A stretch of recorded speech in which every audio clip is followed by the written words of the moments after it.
और अब बात मौसम की करते हैं, जहां पर एमपी में ठंड जो है जानलेवा बनता हुआ दिखाई दे रहा है। जबलपुर की बात की जाए तो ठंड से 4 महीने की बच्ची की दुखद मौत हुई है।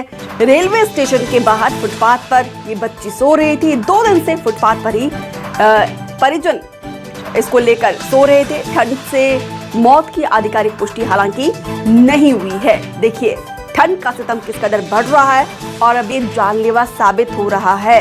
जबलपुर से ये दुखद तस्वीर निकलकर सामने आई है। 2 दिनों से अपने परिजनों के साथ ये बच्ची रेलवे स्टेशन पर सो रही थी और ठंड के चलते, ठंड की चपेट में आने से इस बच्चे की दुखद मौत हुई है।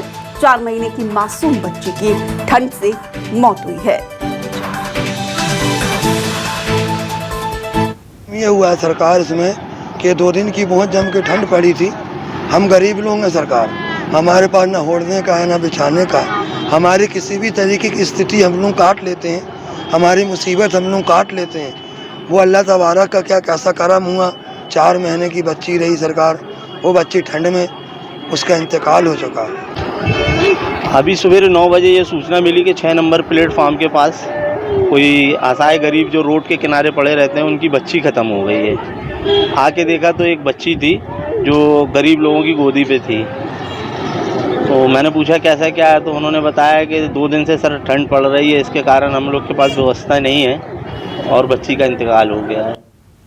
कुमार इंदर ज्यादा जानकारी के साथ फोन लाइन पर जुड़े हैं। कुमार, हालांकि शासन प्रशासन की तरफ से व्यवस्था की जा रही है ठंड से निपटने के लिए, लेकिन 4 महीने की बच्ची की दुखद मौत, इस मौत का जिम्मेदार आखिर किसे माना जाए?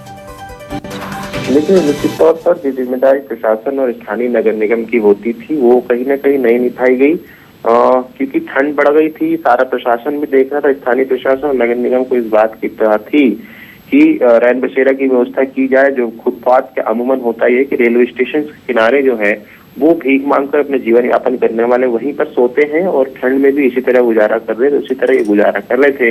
लेकिन पिछले 2 दिन से जो शीतलहर चल रही थी, कड़ाके की ठंड थी, कहीं ना कहीं इनका कहना है मृतक के परिजनों का कि वो शीतलहर और ठंड लगने के चक्कर में जो है वो बच्ची की मौत हो गई।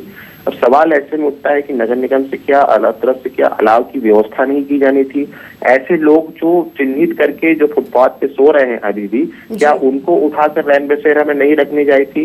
ये तमाम सवाल जो है अभी भी प्रशासन के सामने खड़े हैं। अभी भी कहीं कहीं शहर में यदि देखा जाए तो फुटपाथ पे इस तरह के लोग जो है रात में ठंड में रात गुजार रहे हैं। तो प्रशासन को इस ओर ध्यान देने की जरूरत है कि ऐसे लोगों को चिन्हित करे और उन्हें रैन बसेरा में ले जाए, प्रॉपर उनकी व्यवस्था करे, वरना इस तरह की घटनाएं जो है और भी बढ़ सकती है। जी, तो बिल्कुल ऐसी मार्मिक खबर आने के बाद कम से कम अब तो नगर निगम को जागना चाहिए।